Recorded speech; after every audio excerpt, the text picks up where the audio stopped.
मॅडमनी आणि त्यांच्या भावानी पहिलेच ठरवलेलं होतं की आपल्या स्वतःच्या व्यसनी भावालाच उभं करायचं. राहुल गांधींनी जो सर्वे केला काँग्रेसचा, या सर्वेमध्ये सर्वात समोर मी असल्यामुळे शेवटपर्यंत माझं नाव चालू होतं काँग्रेसच्या तिकीटसाठी. एका सीटसाठी संपूर्ण काँग्रेसचं नुकसान या एका सीटमध्ये झालेलं आहे. खासदार मॅडम को जब उन्होंने आमदारकी की टिकट दी तो लास्ट में बाड़ू को बहुत पछता रहे थे कि मैंने मेरे हाथ से बहुत बड़ी गलती हो गई, मैंने ये आमदार मैडम को आमदारकी की टिकट नहीं देना था. उनको इतना गर्व आ चुका कि अभी वो लोगों से बराबर बात नहीं करते, लोगों के फोन नहीं उठाते. ऐसी बहुत सारी तकरारें जो मेरे पास आई, क्योंकि मैं पूरे मतदार संघ में उनके प्रचार के लिए घूमा लोकसभा क्षेत्र में. जब बाड़ू भाव का स्वर्गवास हुआ, वो 2 महीने बाद ही खासदार मैडम ने पूरी प्रॉपर्टी अपने नाम से करवा ली. चुनावी दंगल का मुकाबला काफी नजदीक पहुंच चुका है और अखाड़े में सारे जो भी उम्मीदवार है वो उतर चुके हैं. अब हालांकि अगर बात किया जाए चंद्रपुर बरोरा भद्रावती विधानसभा क्षेत्र की, तो यह क्षेत्र हमेशा से कई तरह की चर्चाओं में रहा है. और अगर बात करें विधानसभा 2024 की, तो इस समय यहाँ पर एक और सांसद बाड़ू धानोरकर, स्वर्गीय सांसद बाड़ू धानोरकर की जो पत्नी है फिलहाल सांसद प्रतिभा धानोरकर, एक और इनके भाई है तो एक और इनके देवर है. तो इस समय हम मान सकते हैं कि यहाँ पर काफी रोमांचक मुकाबला होने वाला है. और इस समय MS24/7 न्यूज की टीम है, टीम के साथ मौजूद है अनिल धानोरकर सर. आइए हम उनसे बातचीत करते हैं. सर नमस्कार. नमस्कार. MS24/7 न्यूज में आपका स्वागत है.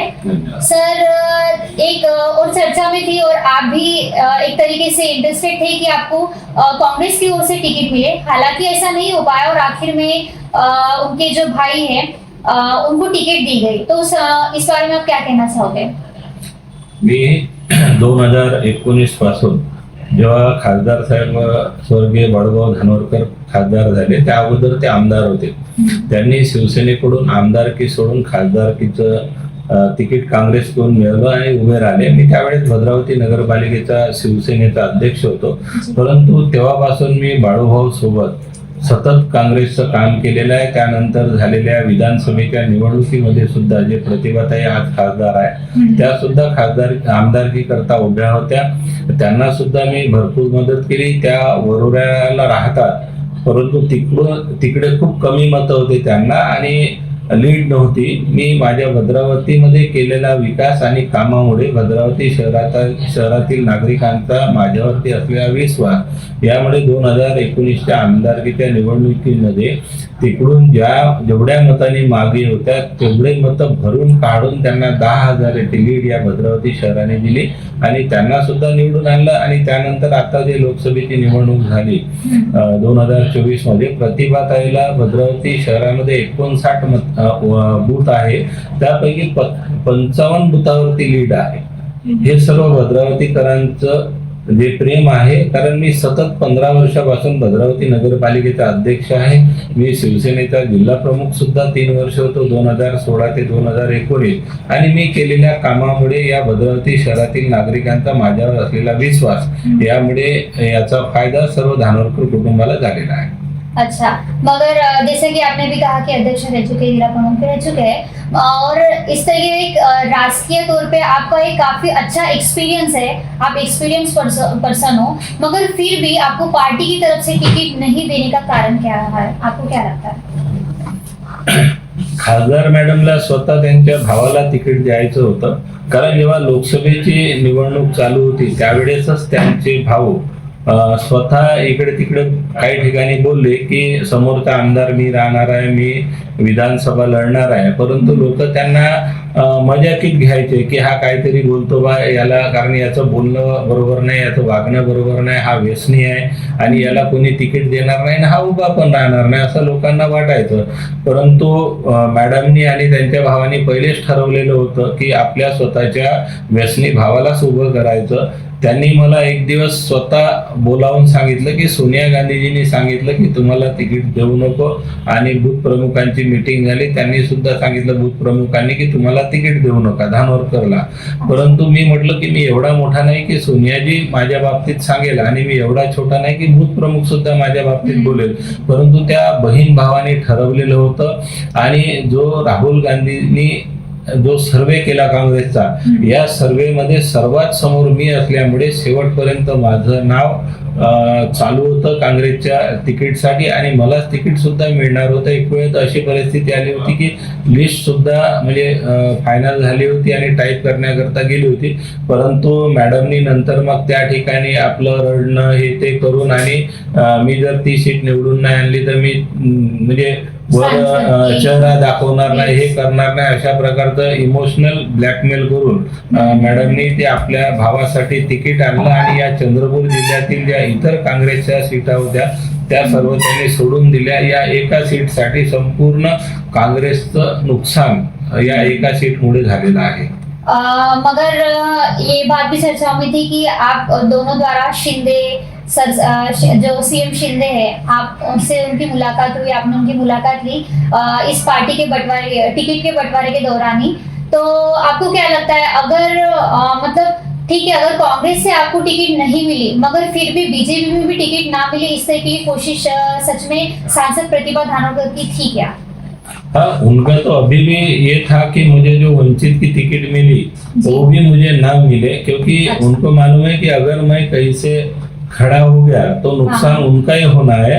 अभी भी वो कोशिश में है कि मैं वापस हो जाऊं और नहीं लड़ूं, ऐसी कोशिश उनकी अभी भी जारी है, क्योंकि उनको मालूम है कि हर बार अगर वो जीते हैं तो भद्रावती के कारण, अगर भद्रावती में मैं खड़ा होता हूँ तो उनका जीतना मुश्किल है. इसलिए उनकी कोशिश जारी है कि मुझे टिकट न मिले. अभी टिकट तो मिल गई, फिर भी मैं कैसा मुझे वापस करना पड़े या होना पड़े, उस तरह की कोशिश उनकी जारी है. मगर क्या लगता है अगर आपको इस समय जो स्वर्गीय सांसद बाळू धानोरकर होते तो क्या लगता है आपको कि उनके मौजूदगी में आपको कांग्रेस के ओर से विधायक के रूप में, विधानसभा के रूप में टिकट मिलती थी? बिल्कुल 100%. अभी जो खासदार मैडम को जब उन्होंने आमदारकी की टिकट दिए तो लास्ट में बाड़ू हो बहुत पछता रहे थे कि मेरे हाथ से बहुत बड़ी गलती हो गई. मैंने ये आमदार मैडम को आमदारकी की टिकट नहीं देना था, ऐसे उन्होंने बहुत सारे लोगों के पास बोला है. खुद मुझे भी बोला और बहुत सारे लोगों को बोला. आप लोगों से जानकारी ले सकते हैं कि उनको बहुत पछतावा हो गया इनको टिकट देके, क्योंकि अभी खासदार मैडम को जो लीड मिली 2,60,000 की, तो उनको मतलब इतना गर्व आ चुका कि अभी वो लोगों से बराबर बात नहीं करते, लोगों के फोन नहीं उठाते. ऐसी बहुत सारी तकरारी जो मेरे पास आई, क्योंकि मैं पूरे मतदार संघ में उनके प्रचार के लिए घुमा लोकसभा क्षेत्र में. तो आज लोग हमसे जुड़े, वो हमको सवाल करते कि हम लोग आपके लिए प्रचार किए और अभी हमको कोई काम रहा फोन किया तो फोन तक नहीं उठाते, ना कभी रिटर्न कॉल भी करते. ऐसे कितने सारे लोगों की तकरारें हैं. इसलिए मैंने सोचा कि अभी इस बार खुद ही खड़ा होना और लोगों का काम करना, इसलिए मैं खड़ा हुआ. आपको क्या लगता है ये पॉलिटिक्स सिचुएशन जो तैयार हुई है उस कारण कहीं ना कहीं पारिवारिक में कुछ ऐसा जो फूट पड़ी है क्या? क्योंकि इस तरीके से एक फाइनेंशियली भी एक बात चर्चा में थी कि आपको बालकनी से पैसे जो है 50,000 कुछ ऐसा अमाउंट नीचे फेंका जा रहा था. तो आपको क्या लगता है इस राजकारण के कारण कहीं ना कहीं परिवार में फूट पड़ी है? जरूर राजकारण के कारण परिवार में फूट पड़ी है. हमारे प्रॉपर्टी को लेके कोई इशू नहीं है, क्योंकि जब बाड़ू भाव का स्वर्गवास हुआ वो 2 महीने बाद ही खासदार मैडम ने पूरी प्रॉपर्टी अपने नाम से करवा ली. उसमें वारस करके मेरे मम्मी का नाम चढ़ा था. खासदार मैडम का मुझे एक दिन फोन आया कि मम्मी का नाम चढ़ रहा है, तो अगर मम्मी को कभी कुछ हुआ तो फिर बहन का नाम भी चढ़ेगा. तो मैं बोला आप चिंता मत करो, जिस दिन आप बोलेंगे मैं खुद मम्मी को लेके आऊंगा, आप अपने नाम से प्रॉपर्टी कर लीजिए, प्रॉपर्टी आपकी है. तो उन्होंने 2 महीने के अंदर ही सभी प्रॉपर्टी अपने नाम से करवा ली. अच्छा, एक और वैसे देखा जाए तो इस चुनावों को लेकर एक और महाविकास आघाड़ी महायुति इन दोनों में हालांकि कांटे की टक्कर चल रही है, मगर फिर भी एक पारिवारिक विवाद बोलो या फिर या फिर बरोरा विधानसभा क्षेत्र की अगर सिर्फ हम बात करें और एक आपका जो पारिवारिक विवाद इस कारण जो चल रहा है, तो आपको क्या लगता है आपके लिए कॉम्पिटिटर कौन होगा और इसमें कड़ा मुकाबला किन दोनों के बीच हो सकता है? बिल्कुल, अभी कॉम्पिटिटर तो मेरा भाजपा है, जी। क्योंकि ये सीट तो आना नहीं है, क्योंकि ये सीट तो जो सर्वे हुआ उसी में पूरा पता चला कि इसको 2 या 3% कुछ उसको सर्वे में ये है, तो इसलिए ये सीट तो आना नहीं है। कांग्रेस का बहुत बड़ा नुकसान हो गया, एक आने वाली सीट इनके हाथ से गई। अभी जो वंचित बहुजन आघाड़ी और बीजेपी के बीच में ही इस बार मुकाबला होगा। अच्छा, और आप जैसा विधानसभा के लिए खड़े हुए हो वंचित बहुजन आघाड़ी की ओर से, मगर किन मुद्दों को लेकर आप यह विधानसभा लड़ रहे हो? यहाँ बहुत सारी जो भद्रावती के बाजू में एक निप्पान निर्द्रो करके प्रकल्प आने वाला था, जब शरद पवार जी मुख्यमंत्री थे, नरसिंह राव पंतप्रधान थे, जब ये 1990-91 की बात है, तब उद्घाटन भी हुआ था, लेकिन तब से वो प्रोजेक्ट वहाँ पे चालू हुआ नहीं। करीब 2500 एकड़ जगह तब से लेके है, और यहाँ पे बहुत सारे कोल माइंस थे जो बंद हो गई, वो भी जगह मतलब अभी तक खाली पड़ी है, वहाँ भी कोई कुछ उद्योग आए, इसलिए बहुत सारे मतलब इधर पोटेंशियल है, लेकिन उद्योग नहीं आ रहे। मैं खुद भी शरद पवार साहब से मिला, मुख्यमंत्री फडणवीस जी से भी मिला, मैं खुद उनको ये जगह के पेपर तक दिया और यहाँ कोई उद्योग लाने के लिए उनको बोला हूँ। तो ऐसे यहाँ जो बेरोजगारी बहुत बड़े पैमाने पे है, यहाँ उद्योग आए और लोगों को नौकरी मिले, जो काश्तकार है उनके मालों को भाव मिले, ऐसे बहुत सारे मुद्दों को लेकर मैं इस बार खड़ा हूँ। अच्छा, और MS24/7 न्यूज की ओर से आप जो भी यहाँ की जनता है वडोदरा विधानसभा क्षेत्र की, आप उनको क्या मैसेज देना चाहोगे? मैसेज ये है कि आपने देखा होगा, जो भी अगर भाजपा का उम्मीदवार है वो भी कभी ग्राम पंचायत चुनाव तक नहीं लड़ा, कांग्रेस का उम्मीदवार है वो भी कभी ग्राम पंचायत का चुनाव तक नहीं लड़ा, और दूसरा मैं हूँ कि 3 बार भद्रावती 15 साल से भद्रावती नगर पालिका का नगराध्यक्ष हूँ, और हर बार चुनाव में मेरे नगर सेवकों की संख्या बढ़ रही है। मतलब हर बार पूरी तरह से बहुमत से मैं भद्रावती नगर पालिका में अध्यक्ष करके काम कर रहा हूँ।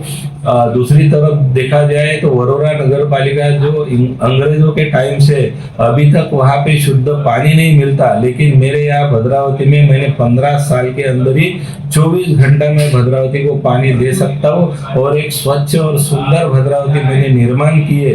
बहुत सारे मुझे जो स्वच्छता के बारे में राज्य स्तरीय राष्ट्रीय स्तरीय पुरस्कार तक भद्रावती को मिले, तो वैसा ही अगर वडोदरा भद्रावती विधानसभा के लोग अगर मेरे ऊपर विश्वास करेंगे तो मैं वैसा ही जैसा भद्रावती का विकास किया वैसा ही वडोदरा भद्रावती क्षेत्र का विकास करूंगा, ऐसी मैं ग्वाही देता हूँ। आप मुझे साथ दीजिए, मैं आपका टाइम आपको दूंगा। धन्यवाद। बहुत बहुत शुक्रिया सर आपका। जैसा कि आप सभी ने अभी देखा ही है कि एक और अगर देखा जाए, काफी एक्सपीरियंस पर्सन जो है इस उम्मीदवारी में खड़े हो चुके हैं, और कई दूसरी जगह आप देखें उन्हें किसी तरह का कोई एक्सपीरियंस है नहीं, फिर भी वो उम्मीदवारी में। ये तो सब जनता के हाथ में है कि वो किसी एक विधानसभा का विधायक के रूप में ताज पहनाती है। MS24/7 न्यूज की टीम जो है लगातार आपको विधानसभा से जुड़ी हर अपडेट देती रहेंगी। मैं तरन्नुम शेख आकाश नामेवार के साथ, नमस्कार।